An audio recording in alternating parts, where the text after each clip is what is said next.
Okay, let's dive right into this fascinating new explainer covering Anthropic's recent Project Deal research paper.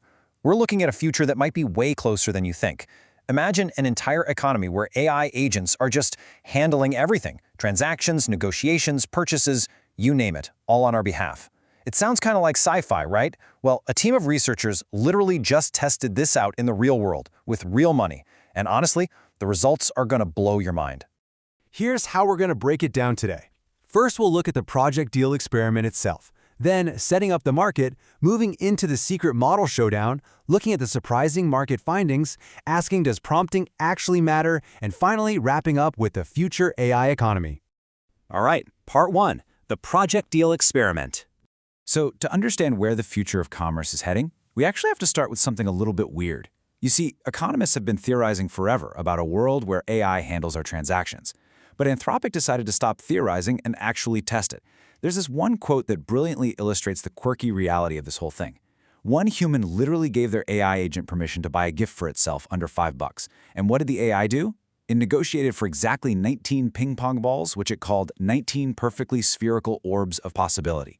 I mean, it's hilarious, but it really gets to the core of Project Deal. These agents weren't just running little theoretical simulations. They were making highly specific, autonomous choices based on human instructions. Here's the setup. Anthropic wanted to see what happens when AI agents represent both human buyers and sellers in a marketplace, using actual money and real items. So they gave 69 of their own employees $100 each. The employees offered up real personal belongings. We're talking everything from snowboards to, actually, lab-grown rubies. And the result? The AI agent successfully struck 186 deals, generating over $4,000 in total transaction value. So this wasn't just theoretical. This was actual literal closet decluttering executed entirely by AI. Moving to part 2, setting up the market. What's absolutely fascinating here is how they structure the experiment to have zero human intervention during the actual bargaining. You'd think people would want to step in and approve a final price, right? Nope, not allowed. The process basically broke down into 6 phases. First, the human did an intake interview with the AI, saying what they wanted to sell, their minimum price, what they wanted to buy, and maybe a preferred negotiation style. Then, the custom agents were deployed into a Slack channel, and from that point onward, it was all AI. They posted listings, made counteroffers, and executed the whole deal. Humans only step back in at the very end to physically hand over the goods. The AI completely took the wheel. Which brings us to part 3, the secret model showdown. Here is where the researchers threw in a brilliant twist. They wanted to test if all AI agents are created equal. Because, in the real world, we aren't all going to have the exact same tier of technology. So they ran 4 parallel marketplaces at the same time. One run was the real one where goods actually changed hands. But they also secretly ran parallel simulations, mixing Anthropic's most powerful model with a less powerful one to see who'd come out on top. And the wild part? Participants had absolutely no idea if their agent was the top-tier model or the budget one during these mixed runs. Just to be clear on what that means, Claude Opus 4.5 is their frontier, highly capable model. Claude Haiku 4.5 is the smaller, less powerful one. So half the participants in those mixed runs were walking into negotiations with a huge hidden disadvantage. If you got assigned Haiku, you are effectively sending a junior negotiator to face off against an absolute master, and you didn't even know it. Let's hit part 4, the surprising market findings.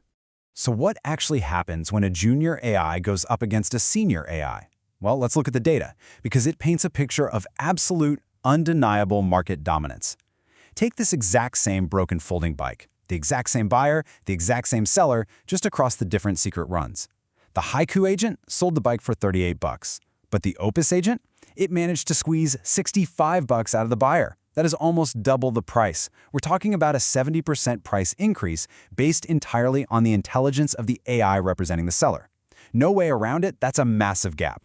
And it wasn't just a one-off. Across the board, whether buying or selling, having the smarter agent translated to literal dollars and cents.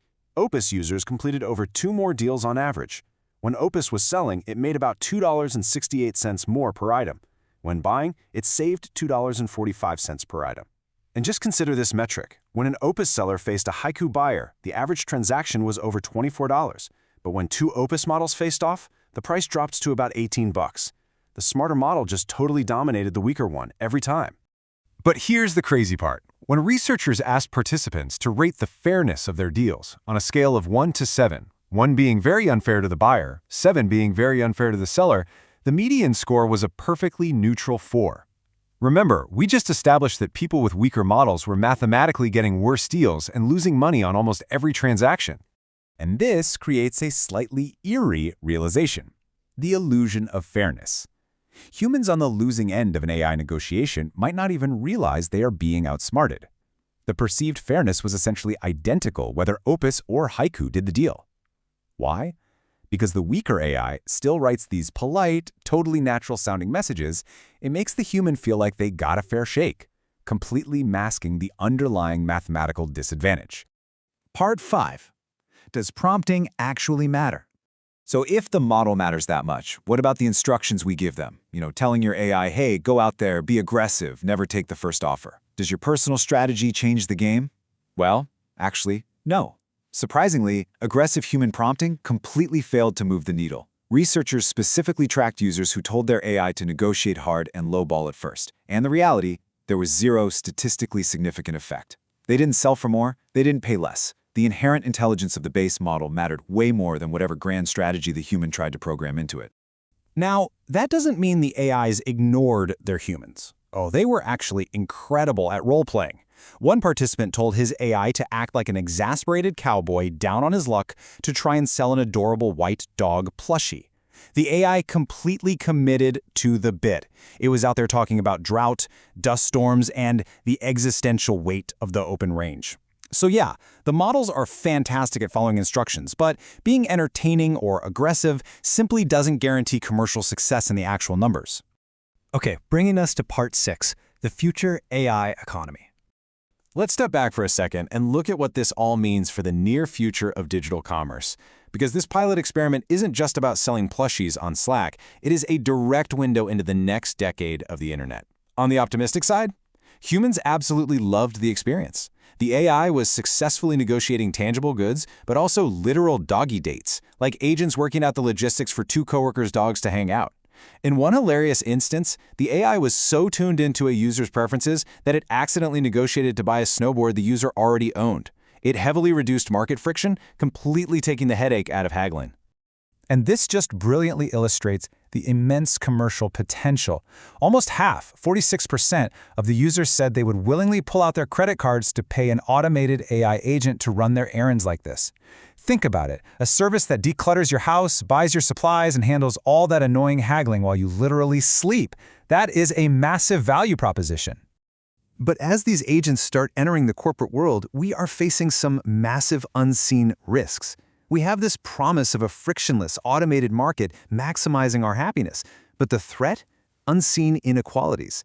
Imagine huge corporations using ultra-powerful, crazy expensive AI agents to constantly out-negotiate the cheaper, consumer-grade AIs that everyday people are using. Plus, you've got massive security risks like prompt injection, where a malicious user tricks your AI into ignoring its instructions, and suddenly it's giving away your maximum budget or your personal data.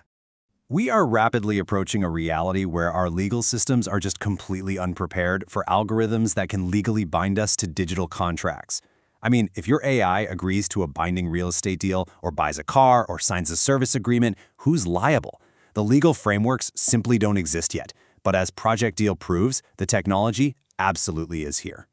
So, I'm going to leave you with this question to ponder as we march toward this automated economy. If your AI gets you a mathematically worse deal, but you are perfectly happy with the outcome and the time you saved, does that hidden inequality actually matter? Are we okay with a sort of hidden tax on the technologically disadvantaged as long as the experience feels fair?